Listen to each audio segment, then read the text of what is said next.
तो ये आपका प्रॉब्लम है, क्वेश्चन है ये कराने जा रहा हूँ जो 2010 और 17 में आ चुका है AKTU में, और इस टाइप के क्वेश्चन पेपर में आते हैं। Prove that the function sine hyperbolic H लगा हुआ है, H means hyperbolic, sine hyperbolic Z is analytic and find its derivative निकालना। तो जो फंक्शन दिया उसको मान लिया F Z equal to sine hyperbolic Z. अब हमें ये प्रूव करना है जो F Z is analytic prove करने के लिए हमें CR इक्वेशन सेटिस्फाई करना होगा। जो आपका कार्टेशियन फॉर्म में CR इक्वेशन है उसको सेटिस्फाई कराना होगा। उसके बाद जो del u upon del x, del u upon del y, del v upon del x and del v upon del y are, ये भी प्रूव करना होगा कि वो कॉन्टीन्यूअस है।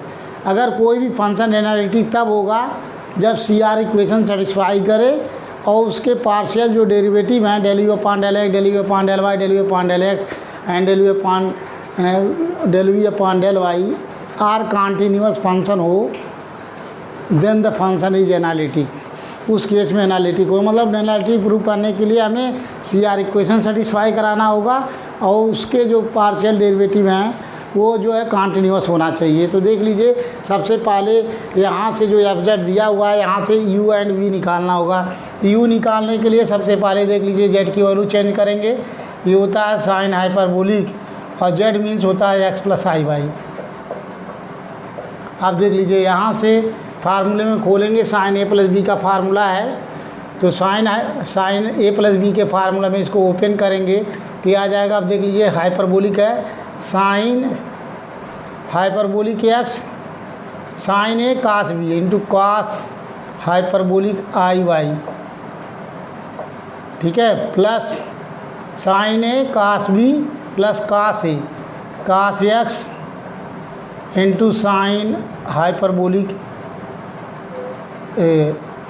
यहाँ कास भी हाइपरबोलिक होगा, हाइपरबोलिक है, साइन a हाइपरबोलिक इसके साथ जाएगा, sine hyperbolic x into cos hyperbolic I Y plus cos hyperbolic x into sine hyperbolic I into Y, ये चीज़ है। ब्रैकेट में जो आई वाई लिखा गया है खाली सीधे लिख सकते हैं या ब्रैकेट लगा सकते हैं, इसका मीनिंग ये है। तो देख लीजिए एक फार्मूला होता है, ये आपको कहीं भी अगर कास हाइपरबोलिक आई वाई है तो इसके जगह पे होता है आपका cos y. Cos hyperbolic I Y means cos y, not hyperbolic, cos y लिख सकते हैं, ये फार्मूला होता है। और अगर कहीं साइन हाइपरबोलिक आई वाई है तो इसके जगह लिख सकते हैं sine hyperbolic I Y means I into sine Y, ये फार्मूला है। तो जहाँ भी कास हाइपरबोलिक आई वाई है उसके जगह लिख सकते हैं कास वाई, और जहाँ साइन हाइपरबोलिक आई वाई है उसके जगह पर आई इंटू साइन वाई फार्मूला होता है, ठीक है। तो इस फार्मूले से यहाँ हो गया आपका, देख लीजिए एक ये हो गया साइन हाइपरबोलिक एक्स और कास हाइपरबोलिक आई Y means cos Y, plus यहाँ से साइन हाइपरबोलिक आई वाई है तो हो गया आई हो गया cos hyperbolic x into sine y, इसके साइन हाइपरबोलिक आई वाई मीन साइन वाई हो गया। तो इस फार्म में आ गया एफ जेड की वैल्यू। और देख लीजिए एफ जेड इक्वल टू है, एफ जेड इक्वल टू ये भी होता है, देखिए एफ जेड की value u plus i v भी होता है, तो यहाँ लिख सकते हैं u plus i into v. अब है equating the real and imaginary parts, यहाँ से इक्वेट करके u एंड v निकालेंगे। So equating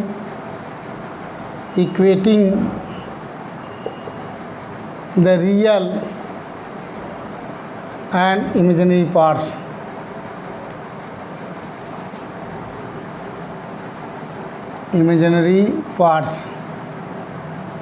equating the real and imaginary parts both side, दोनों साइड में जो है रियल, बोथ साइड दोनों बच्चों में जो है real and imaginary parts compare करेंगे, यहाँ से निकालेंगे u। तो देख लीजिए here u equal to sine hyperbolic x cos Y, और यहाँ से v निकाल लेंगे, v means cos hyperbolic sine Y. क्यों निकालना है समझिए, जो आपका एफ जेड फंक्शन है, यहाँ से यू एंड वी निकालेंगे और यहाँ से फिर del you upon del x निकालेंगे, del you upon del y निकालेंगे, यहाँ से del we upon del x निकालेंगे, del we upon del y निकालेंगे। उसके बाद सी आर इक्वेशन सेटिस्फाई कराएंगे, अगर सेटिस्फाई कर रहा है तो ठीक है, और फिर जो पार्शियल डिफरेंशियल निकालने जा रहे हैं वो कॉन्टिन्यूअस होना चाहिए। ये दोनों चीज़ होगा। अगर सी आर इक्वेशन सेटिस्फाई करता है, पार्शियल डेरिवेटिव कॉन्टिन्यूअस है, then the function is analytic proof हो जाएगा। तो ये प्रूफ करने के लिए सबसे पहले एवरी क्वेश्चन में जो एफ जेड दिया हुआ है वहाँ से यू एंड वी फाइंड करेंगे। यू एंड वी निकालने के बाद यहाँ से पार्शियली डिफरेंशिएट करेंगे। यहाँ से del you upon del X निकालिए, तो del you upon del X, U को एक्स के हिसाब पे डिफरेंशिएट करेंगे तो देखिए साइन हाइपरबोलिक एक्स का डिफरेंशियल कास हाइपरबोलिक होगा। यहाँ प्लस माइनस, हाइपरबोलिक में कोई प्लस माइनस नहीं होता है। साइन रहेगा तो कास हो जाएगा, कास रहेगा तो साइन हो जाएगा। तो साइन का हो गया कास हाइपरबोलिक एक्स और कास वाई इज कांस्टेंट। फिर इसी तरीके से del you upon del Y निकाल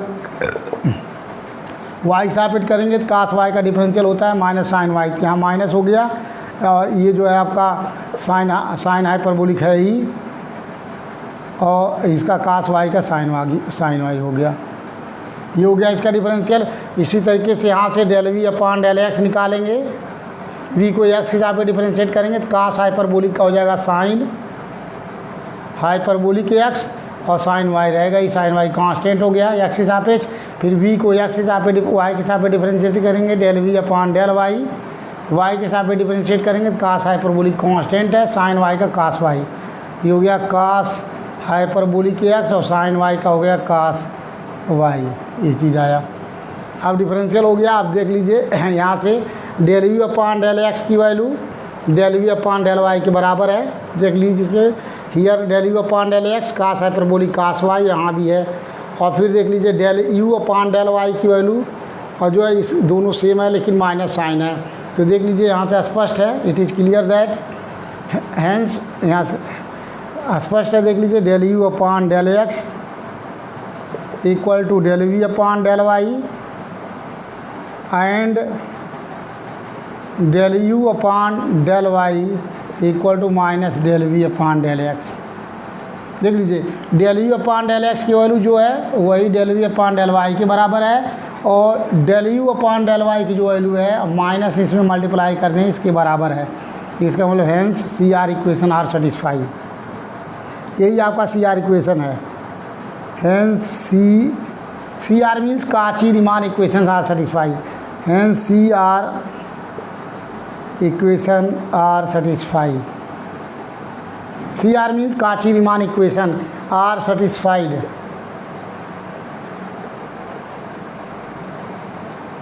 अब देखिए काची रीमान इक्वेशन आर सेटिस्फाई कर रहा है, क्योंकि आपको जो है del you upon del x equal to del you upon del y है and del you upon del Y equal to minus del you upon del x satisfy कर रहा है। अगर अब यहाँ से देखेंगे कि अगर ये सेटिस्फाई कर गया उसके बाद देखेंगे क्या। अब देख लीजिए वी नो दैट, या सिंस यहाँ लिखेंगे since sine hyperbolic X cos hyperbolic x sine Y cos Y are continuous, ये सब कॉन्टीन्यूअस फंक्शन होता है। Are continuous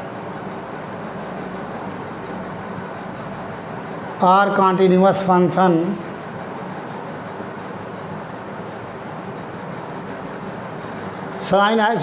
since sine hyperbolic X cos hyperbolic x sine Y cos Y are continuous function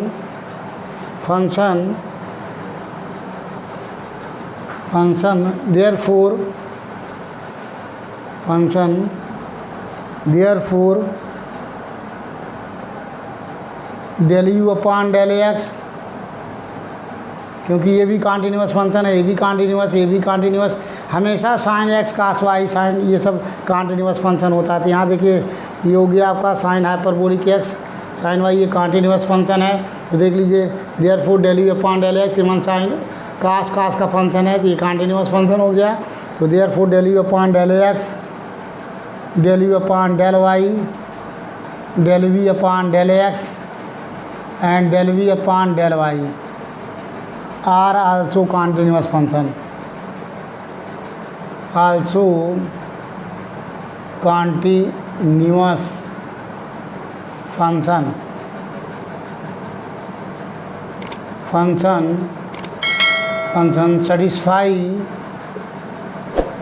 satisfy CR equation.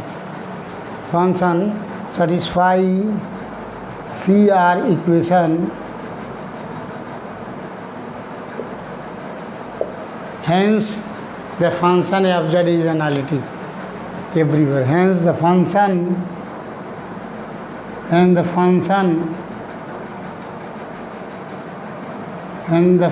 f z is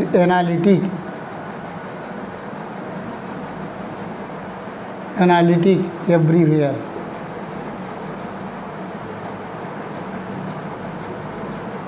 तो prove हो गया जो हमें prove करना था। पहला पार्ट कि prove that the function F Z is analytic, तो एनालिटिक प्रूव हो गया। एनालिटिक प्रूव करने के लिए सबसे पहले सी आर इक्वेशन सेटिस्फाई कराना होगा। अगर इक्वेशन सेटिस्फाई हो गया, मतलब सेटिस्फाई इक्वेशन होने का मतलब क्या है कि del you upon del x की value del you upon del Y के बराबर आ जाए, और del you upon del Y की value minus del we upon del x के बराबर आता है, तो C R equation are satisfy. उसके बाद जो del you upon del x, del you upon del y और del you upon del x, del you upon del v y are continuous function हो, तो फंक्शन हो तो हम कह सकते हैं कि जो फंक्शन एफ जेड है वो एनालिटिक है एवरीवेयर। तो प्रूफ हो गया। पहला पार्ट जो प्रूफ करना था function F Z is analytic हो गया एवरीवेयर। अब इसके बाद हमें यहाँ से निकालना है डेरिवेटिव निकालना, find its derivative. Find its derivative means हमें निकालना है and also find F dash Z. F dash Z की वैल्यू होती है, देख लीजिए F dash Z equal to होता है del you upon del X, formula है ये, plus I del we upon del X. अब यहाँ से जो del you upon del x की वैल्यू यहाँ पुट करेंगे, तो देख लीजिए del you upon del x की value cos hyperbolic x cos y plus iota, यहाँ से फिर del we upon del x की value sine hyperbolic x into sine y. इसको देख लीजिए, सब सॉल्व करना है तो इसको लिख सकते हैं कास हाइपरबोलिक एक्स, इसको भी लिख सकते हैं कास हाइपरबोलिक आई आयोटा आई इंटू वाई, क्योंकि फार्मूला होता है यहाँ कास वाई है, लिख सकते हैं कास हाइपरबोलिक आई वाई, प्लस यहाँ से लिख सकते हैं साइन हाइपरबोलिक एक्स, इसको हाइपरबोलिक में चेंज कर दीजिए, sign hyperbolic I into Y लिख सकते हैं। अब देख लीजिए कास a cos b plus sine a sine B. Hyperbolic में जो प्लस प्लस है होगा, माइनस रहेगा तो माइनस होगा, यहाँ चेंज नहीं होता। तो यहाँ देखिए cos a cos b plus sine a sine b means cos hyperbolic x plus i y. Cos hyperbolic दोनों में कॉमन है, तो cos hyperbolic x plus i y हो गया। अब कास इसको लिख सकते हैं cos hyperbolic x plus y means z, तो एफ डैश जेड की वैल्यू आ गई, ये हो गया कास हाइपरबोलिक जेड, ये फाइंड हो गया। इसका डेरिवेटिव फाइंड हो गया, जो डेरिवेटिव निकालना था क्वेश्चन में फाइंड इट्स डेरिवेटिव, तो डेरिवेटिव हो गया F dash Z equal to cos hyperbolic Z. समझ में आ गया होगा आप लोगों को, प्रैक्टिस करेंगे। 2010 में आया हुआ और 17 में भी एक ट्यूम आ गया है, 18-19 में नहीं आया हुआ है, तो प्रैक्टिस करेंगे तो आप कर लेंगे। अब देखिए नेक्स्ट क्वेश्चन कराने जा रहा हूँ आपको, आप प्रैक्टिस कीजिए इसको, और प्रैक्टिस करेंगे तो कर ले जाएंगे, और आपको प्रैक्टिस करना होगा तभी आप ये यूनिट पढ़ सकते हैं।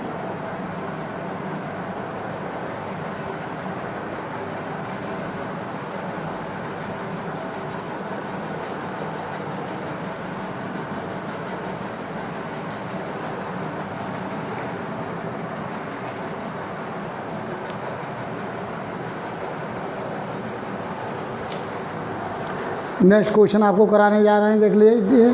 क्वेश्चन है so that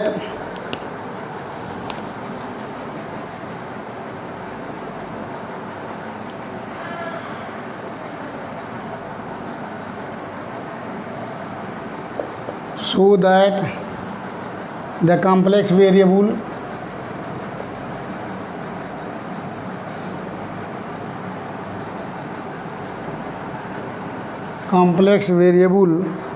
function f Z equal to mod z का whole square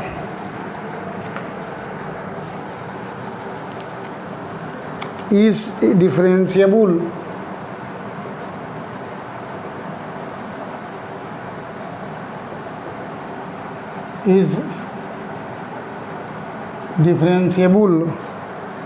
only at the origin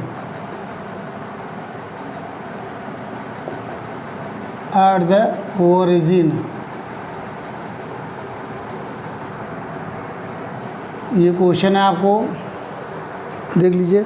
so that question आपका है,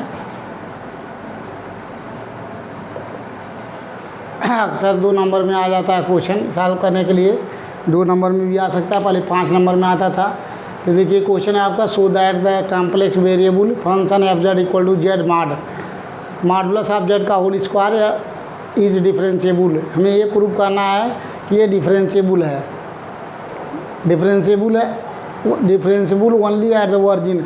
मतलब ये डिफरेंशिएबल तब है ओरिजिन पे डिफरेंशिएबल है, means X equal to 0 Y equal to 0 point पे डिफरेंशिएबल है, अदरवाइज ये डिफरेंशिएबल नहीं होगा, केवल ओरिजिन पे ही डिफरेंशिएबल है। ये प्रूव करना means X equal to 0 and Y equal to 0 पे डिफरेंशिएबल प्रूव करना है। तो सबसे पहले जो एफ जेड दिया हुआ वहाँ से एवरी क्वेश्चन को कॉम्प्लेक्स वेरिएबल जो फंक्शन दिया हुआ है, here f Z equal to दिया हुआ है जेड मॉड। एवरी क्वेश्चन में प्रूव करने के लिए अगर कोई प्रूव करना है डिफरेंशिएबल, सबसे पहले एवरी क्वेश्चन में रियल और इमेजिनरी पार्ट्स फाइंड करना है, यू एंड वी निकालना होगा। एवरी क्वेश्चन को सॉल्व करने के लिए सबसे पहले हमें यू निकालना होगा एंड वी निकालना होगा। तो यू निकालने के लिए देख लीजिए, सबसे पहले देख लीजिए यहाँ होता क्या है, जेड की वैल्यू, जेड मीन्स होता है एक्स प्लस आई वाई का होल स्क्वायर। देख लीजिए z equal to x plus i y ये होता है आपका। अगर हम जेड माड कर देंगे तो z mod means x plus i y का माड प्लस, और यहाँ से ये होता है under root x square plus y square, ही चीज़ ये आया जेड माड का। अगर जेड माड का स्क्वायर कर देंगे तो आ गया x square plus y square. यहाँ से देख लीजिए इसका होल स्क्वायर करेंगे तो आ जाएगा x square plus y square, ये आया एफ जेड की वैल्यू। और एफ जेड इक्वल टू होता क्या है, एफ जेड की वैल्यू होता है यू प्लस आई वी, ये चीज़ होता है। तो दोनों को इक्वल कर देंगे तो that is from equation first and second से हमेशा जो है सेकेंड से ये हो जाएगा u plus i v equal to x square plus y square. यहाँ से और प्लस लिख सकते हैं 0 i इंटू 0 लिख सकते हैं कि यहाँ से हमेशा जो है u और v को निकालना होगा वैल्यू। तो यहाँ से कंपेयर करेंगे equating real and imaginary parts both side, so u equal to आ गया यहाँ से x square plus y square and v की वैल्यू फाइंड हो गई 0। तो partially differentiate with respect to x, इसको x के हिसाब पे डिफरेंशिएट करेंगे, del u upon del x की वैल्यू निकालेंगे तो 2x आ गया and del u upon del y की वैल्यू निकालेंगे तो ये हो गया 2y। यहाँ से देख लीजिए del v upon del x equal to 0 and del v upon del y की वैल्यू 0। अब देख लीजिए प्रूव करना है, so that the variable f Z is differentiable हो के सबसे पहले डिफरेंशिएबल होने के लिए पहले सी आर इक्वेशन सेटिस्फाई करना चाहिए। तो बाई सी आर इक्वेशन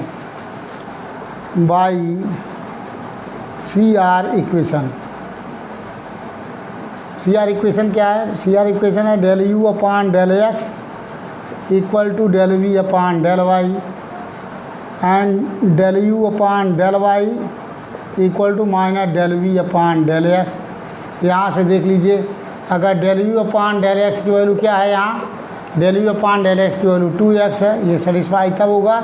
और 2x equal to del you upon del Y की वैल्यू 0 है, इसका मतलब x equal to 0।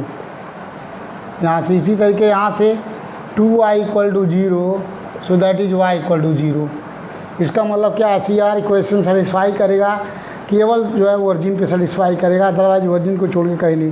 Hence the C R equation are satisfy, hence the C R equation are satisfied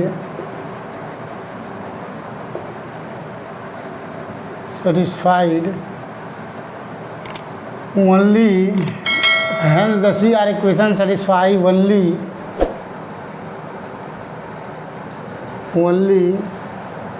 at x equal to 0 and y equal to 0। केवल x equal to 0 और y equal to 0 पर CR equation satisfy करेगा। इसका मतलब क्या हो गया, only when x equal to y 0 and y equal to 0 पे सेटिस्फाई कर रहा है। Hence the given function, hence the given function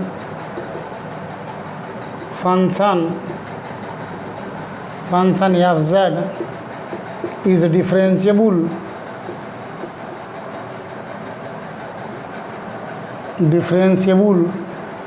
only at the origin, differentiable only at the origin। क्यों? क्योंकि CR के इक्वेशन जो है केवल ओरिजिन पे सेटिस्फाई कर रहा है। जब वो CR इक्वेशन सेटिस्फाई कर रहा है ओरिजिन पे, इसका मतलब जो गिवन फंक्शन जो एफ जेड है वो डिफरेंशिएबल केवल ओरिजिन पे होगा, ओरिजिन को छोड़ के किसी दूसरे पॉइंट पे डिफरेंशिएबल नहीं होगा। यही प्रूव करना था, जो आपका हो चुका है। अब इसके बाद नेक्स्ट क्वेश्चन आपको कराएंगे। समझ में आ चुका होगा आप लोगों को। इस तरीके से छोटे छोटे क्वेश्चन है आप कर सकते हैं। तो नेक्स्ट क्वेश्चन आपको कराएंगे। आपको नेक्स्ट वीडियो में आप लोग शेयर कीजिए और सब्सक्राइब कीजिए। नेक्स्ट क्वेश्चन आपको नेक्स्ट वीडियो में।